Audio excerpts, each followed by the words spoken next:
Welcome to part 2 of how your childhood helped you manifest your love language. So last week we talked about the love languages in general, defined some terms that will help us.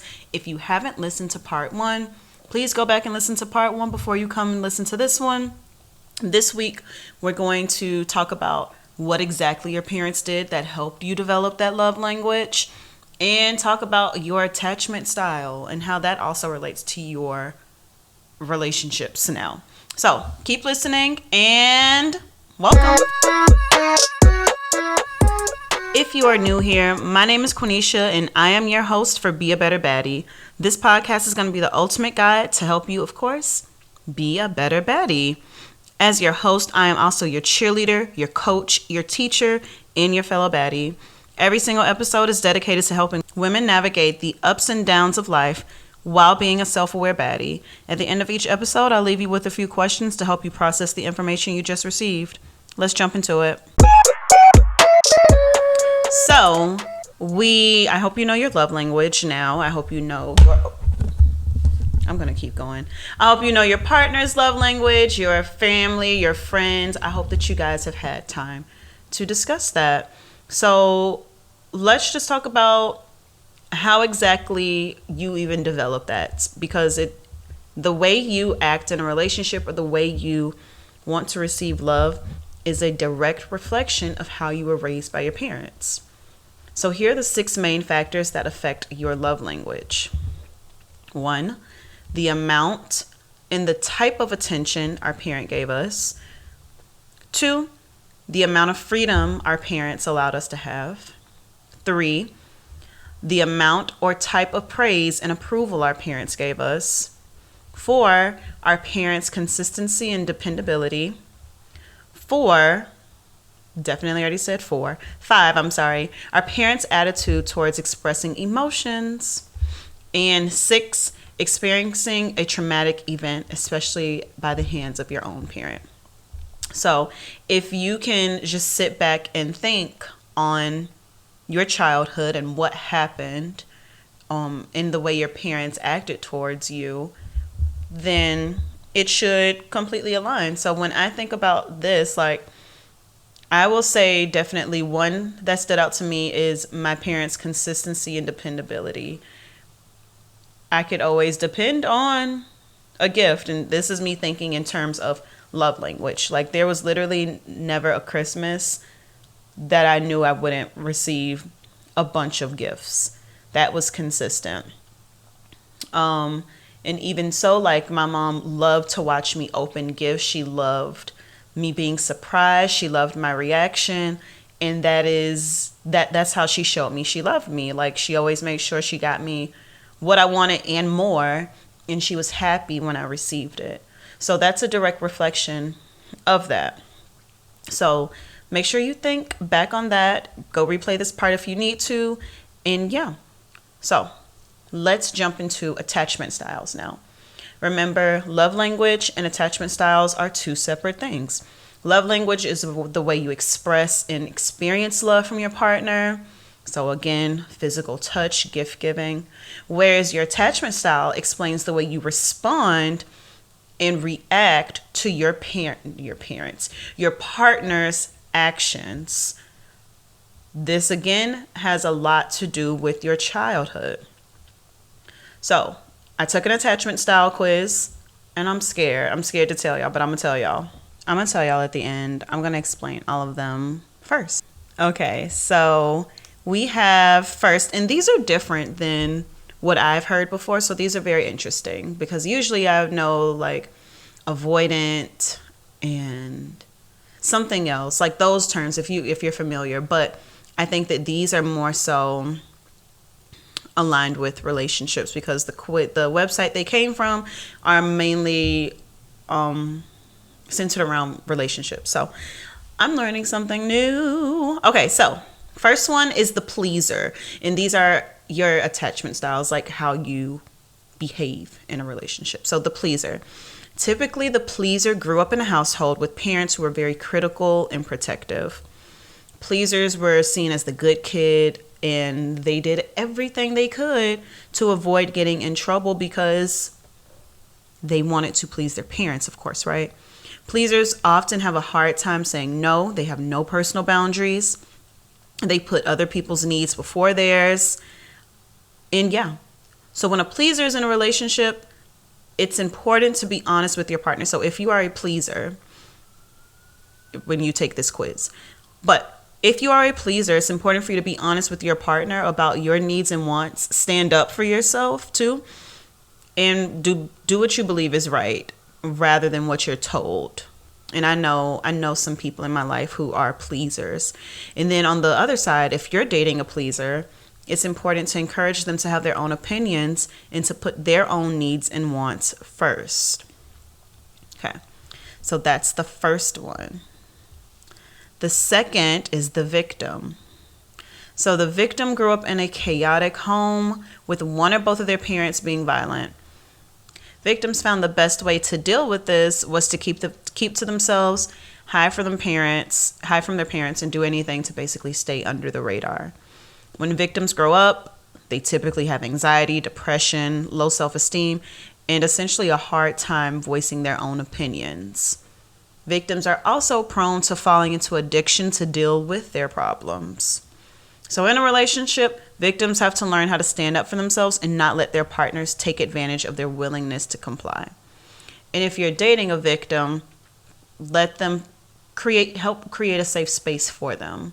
Don't let them feel afraid to express themselves with you. All right. Next is the controller. And I just want to let you guys know there will be a PDF of these for you to download.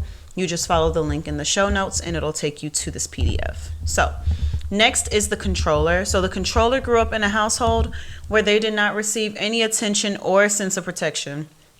I can already think of somebody. So controllers learned not to be dependent on anyone at a very young age. So these are the very independent people, right? They can only depend on themselves. They have to take care of themselves. If it doesn't happen, it's on them, right? They have a strong tendency to display anger towards their partner. So those in a relationship with a controller should help their partner control their anger and learn how to trust others. The controller has to learn how to control their anger issues to avoid causing their partner to feel scared and abused by trying to get control. All right, now this next one, y'all, I had to look it up. And if you see the word, you're going to think it says something else. But vacillator. The vacillator. So the vacillator grew up in a household with very unpredictable parents who did not prioritize the children. So they basically had no attention. They were often feeling alone. They have a fear of abandonment. So when they're in a relationship, they are vacilators, are expecting to receive constant love and attention from their partners. And once their partners can't reach their expectations, they're disappointed and they feel like they're not receiving the love they deserve. But vacilators can spot slight changes in their partner's actions. So I would say they're very intuitive because they are constantly watching and wanting something from you, and they can feel when that's lacking. So in order for a vacillator to experience a healthy relationship, they have to set realistic expectations with their partners so they're not let down. So everyone's not going to always meet your needs 100%, no matter how great this person is. I promise you they won't be perfect. Next is, and I think this is the last one, yes, the avoider. So the avoider was raised in a household where affection and expression were discouraged, but independence and self-reliance were encouraged. So again, the avoider, don't come in here being happy, sad, expecting love, hugs. You better get it done. Work, do it yourself. Avoiders are less likely to express their love through gift giving or quality time. So I would not like an avoider. Avoiders are more likely to become workaholics, leading their partner to feel neglected. Partners in a relationship with an avoider may feel left out of important decision making and not needed. Avoiders have to learn to open up and feel comfortable expressing their feelings with a partner.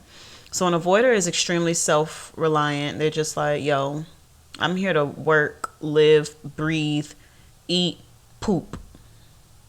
I don't have time for love. I think I dated a guy like this before. And I think he was Nigerian. I don't want to sit here and say all Nigerian men are that way, but okay. So now let's reveal which one am I. Drum roll. All right. So after taking the love quiz, I am a Vaculator.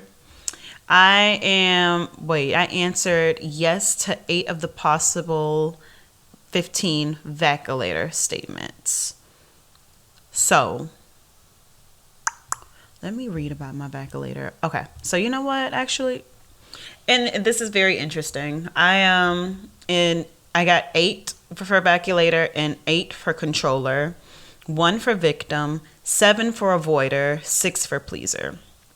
So Vaculator and Controller are definitely my top 2. Avoider is running in second place because it's the second one. So when I go back and look at these, so let me go back. Vaculator, Controller, and Avoider. Okay, so after you take the quiz, definitely looking at all of these and use the PDF attached to help you interpret that. But from what I see, so from this, what I can summarize and agree with is I am very independent and I don't like to depend on people. If I want something done the right way, I'll do it myself. And I do sometimes feel very disconnected from the people I'm supposed to be close with. And when they let me down, I do feel like very disappointed in them. And then I think Controller is my last one. And I don't like being out of my comfort zone. Yep. So what I was saying earlier. So yes, definitely thinking about that makes so much sense. So moving forward, obviously in my relationships, I would think about these. So with that, we all want to be moving towards becoming a secure connector, of course. So you may have heard the term secure attachment, but we all want to move towards becoming a secure connector. So a secure connector is the person who is comfortable with giving and receiving love. They understand their strengths and weaknesses in a relationship, and they can effectively communicate their emotions and needs with the partner. Secure connectors can also resolve conflicts with their partners in a healthy manner and set and maintain personal boundaries. So I wonder if the quiz looked for any secureness. I don't know. I think it's just saying like what you naturally do. But I do think that it does depend on the person. So me looking back at this right now, as adults, vaculators are on a quest to find gratifying, consistent connection. They idolize new relationships. Ooh, I do. Okay, great. Okay, yeah. Ooh, it's making sense to me. So we're all supposed to become a secure connector. Can we all do it in this lifetime? Maybe, maybe not. We might as well try. So why is this all so important? What was the purpose? Quenisha, why are we talking about any of this? So after talking about love languages and attachment styles, we can see how they're different and how they're similar. Our attachment style can affect our love language. So thinking like someone who grew up in a home that discouraged the expression of emotions won't know how to show love through words of affirmation. Quenisha, that's me. So it's important for you to just sit back and think like what happened in your childhood, what type of home were you raised in, to help you understand how you're going to behave and react in a relationship. Once you understand your love language and your attachment style, you'll be better prepared to deal with your romantic needs and learning how you even learn how to deal with romantic relationships and maintain healthy relationships in general. So that is the purpose. We all want to be secure connectors. So time for our closing thoughts. I've had an awesome time here with you for this 2-part series. It was a really good one. Really made me think about a lot of stuff. But your homework for this one, definitely take that love style quiz. Take that love style quiz.